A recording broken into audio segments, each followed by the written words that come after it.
Hi everyone, I am doctor Sunil, your consultant paediatrician. ನಾನು ಇವತ್ತು ನಿಮಗೆ ಮಕ್ಕಳಲ್ಲಿ ಎಸ್ಪೆಷಲಿ ಲೆಸ್ ದ್ಯಾನ್ 1 year ಬೇಬೀಸಲ್ಲಿ ಕಣ್ಣೆಲ್ಲ ಅಂಟಂಟಾಗಿರುತ್ತೆ, ತುಂಬ ವಾಟ್ರಿಂಗ್ ಆಗ್ತಾ ಇದೆ, ತುಂಬ ನೀರು ಬರ್ತಾ ಇದೆ ಕಣ್ಣಲ್ಲಿ, ವೈಟಿಶ್ ಯೆಲ್ಲೋಯಿಶ್ ಕಲರ್ ಕಣ್ಣೆಲ್ಲ ಗೀಜ್ ಥರ ತುಂಬ್ಕೊಂಡ್ಬಿಟ್ಟು ಕಣ್ಣೆಲ್ಲ ಅಂಟ್ಕೊಂಡ್ಬಿಟ್ಟಿದೆ ಅನ್ನೋದ್ರ ಬಗ್ಗೆ ಹೇಳ್ತೀನಿ. ಇದನ್ನ ಸ್ಟಿಕ್ಕಿ ಐಸ್ ಅಂತ ಕರೀತಾರೆ. ಸ್ಟಿಕ್ಕಿ ಐಸ್ ಇನ್ ಬೇಬೀಸ್, ಇದು ಬೇಬೀಸಲ್ಲಿ ಕಾಮನ್ ಆಗಿರುತ್ತೆ. ಎಷ್ಟು ಜನಕ್ಕೆ ಇರುತ್ತೆ ಅಂದ್ರೆ 100 ಬೇಬೀಸ್ ಇದ್ರೆ 10 ಬೇಬೀಸ್ಗೆ ಈ ತರ ಕಂಡೀಷನ್ ಇರುತ್ತೆ. ಏನಕ್ಕಾಗತ್ತೆ ಅಂತಂದ್ರೆ ಕಣ್ಣಿಗೆ ಮತ್ತೆ ಮೂಗೊಳಗಡೆ ಕನೆಕ್ಷನ್ ಇರುತ್ತೆ. ನೀವು ನೋಡ್ತಾ ಇರ್ಬೋದು, ಸ್ಮಾಲ್ ಇದರಿಂದ ನೇಸೋಲ್ಯಾಕ್ರಿಮಲ್ ಡಕ್ಟ್, ಕಣ್ಣಲ್ಲಿ ನೀರು ಏನೇ ಪ್ರೊಡ್ಯೂಸ್ ಆಗುತ್ತಲ್ಲ ನಮ್ಗೆಲ್ಲರಿಗೂ ಅದು ಕನೆಕ್ಟ್ ಆಗುತ್ತೆ ಮೂಗಿಗೆ, ಮೂಗೊಳಗಡೆ ಡ್ರೈನೇಜ್ ಆಗ್ತಾ ಇರುತ್ತೆ ಈ ತರ ತೋರಿಸಿರೋ ತರ. ಬಟ್ ನ್ಯೂ ಬಾರ್ನ್ ಬೇಬೀಸ್ಗೆ ಅವಾಗ ತಾನೇ ಹುಟ್ಟಿರೋ ಮಕ್ಕಳಲ್ಲಿ ಈ ತರ ಡೆವಲಪ್ ಆಗಿರಲ್ಲ. ಕೆಲವೊಂದು ಮಕ್ಕಳಿಗೆ 10% ಮಕ್ಕಳಿಗೆ ಡ್ರೈನೇಜ್ ಏನಾಗ್ತಾ ಇರುತ್ತಲ್ಲ, ಇಲ್ಲಿಂದ ಇಲ್ಲಿಗೆ ಹೋಗ್ತಾ ಇರುತ್ತಲ್ಲ ವಾಟರ್, ಆ ಪಾತ್ವೆ ಅನ್ನೋದು ಬ್ಲಾಕ್ ಆಗಿಬಿಡುತ್ತೆ. ಅದು ಹೋಗ್ತಾ ಇರೋ ಪೈಪ್ ಥರ ಇರೋದು ಬ್ಲಾಕ್ ಆಗುತ್ತೆ. ಅದರಿಂದ ಏನಾಗುತ್ತೆ ಅಂದರೆ ವಾಟರ್ ಅನ್ನೋದು ಒಳಗಡೆ ಡ್ರೈನ್ ಆಗೋದಿಲ್ಲ. ಏನೇ ವಾಟರ್ ಪ್ರೊಡ್ಯೂಸ್ ಆದರೆ ಅದು ಕಣ್ಣಲ್ಲೇ ಇರುತ್ತೆ.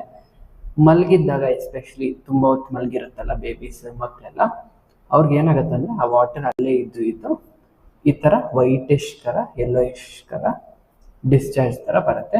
ಈ ಥರ ಕಣ್ಣು ಅಂಟೆಂಟ್ ಆಗಿರೋದು, ಕಣ್ಣಲ್ಲಿ ಡಿಸ್ಚಾರ್ಜ್ ಬರ್ತಾರೋ ಮಕ್ಕಳಿಗೆ ಏನು ಮಾಡಬೇಕು ಅಂತ ಹೇಳ್ತೀನಿ.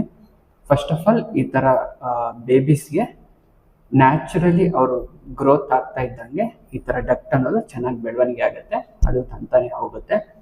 ಇಲ್ಲ ತುಂಬ ಡಿಸ್ಚಾರ್ಜ್ ಬರ್ತಾ ಇದೆ, ಕಣ್ಣು ಅಂಟೆಂಟ್ ಆಗಿ ಹೋಗ್ತಾ ಇದೆ ಅಂತಂದರೆ ಕಾಟನ್ ಬಟ್ಟೆಯನ್ನು ನೀರಲ್ಲಿ ಒದ್ದೆ ಮಾಡಿ ಒರೆಸ್ಬೇಕಾಗತ್ತೆ. ಒರೆಸೋ ಟೆಕ್ನಿಕ್ ನಾನು ಆಲ್ರೆಡಿ ಪ್ರೀವಿಯಸ್ ವಿಡಿಯೋದಲ್ಲಿ ಹೇಳಿಕೊಟ್ಟಿದ್ದೀನಿ. ಹೇಗೆ ಒರೆಸ್ಬೇಕು ಅಂದರೆ ಮಗುಗೆ ಕಣ್ಣು ಸ್ಟಾರ್ಟ್ ಫ್ರಮ್ ಹಿಯರ್, ಈ ಕಡೆಯಿಂದ ಹೀಗೆ ಒರೆಸ್ಬೇಕು, ಮತ್ತು ಅದನ್ನು ಡಿಪ್ ಮಾಡಿ ಅದನ್ನು ಒರೆಸ್ಬಿಟ್ಟು ಈ ಕಡೆಯಿಂದ ಈ ಕಡೆಗೆ ಒರೆಸ್ಬೇಕು.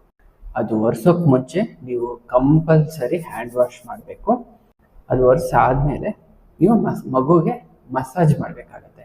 ಅಂದರೆ ಇದು ಬ್ಲಾಕ್ ಏನಿರುತ್ತೆ ಅಲ್ವಾ, ಅದನ್ನು ಕ್ಲಿಯರ್ ಮಾಡೋಕ್ಕೆ ಡೈಲಿ ಮಸಾಜ್ ಮಾಡ್ಬೋದು. ಹೇಗೆ ಮಸಾಜ್ ಮಾಡಬೇಕಂದ್ರೆ ಈ ಕಡೆ ಕಾರ್ನರ್ ಆಫ್ ಐ ಇಂದ ಈ ಕಡೆ ನೋಸ್ ಕಡೆ ಈ ಥರ ಮಸಾಜ್ ಮಾಡಬೇಕು.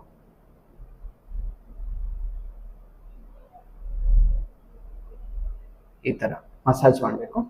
ಅದು ಡೈಲಿ 4 to 5 times ಮಾಡಬೇಕು. ಒಂದ್ಸತಿ ಮಾಡಿದಾಗ ಅಪ್ರಾಕ್ಸಿಮೇಟ್ಲಿ 1 minute ಮಾಡ್ಬೋದು.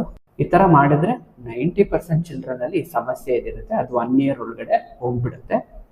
ಬಟ್ ಕೆಲವೊಂದು ಮಕ್ಕಳಲ್ಲಿ 1 year ಆಗಿದ್ರೂ ಈ ಥರ ಸಮಸ್ಯೆ ಪದೇ ಪದೇ ಬರ್ತಾನೆ ಇದೆ ಅಂತಂದರೆ ಕನ್ಸಲ್ಟ್ ಯುವರ್ ಆಫ್ಥಾಲ್ಮಾಲಜಿ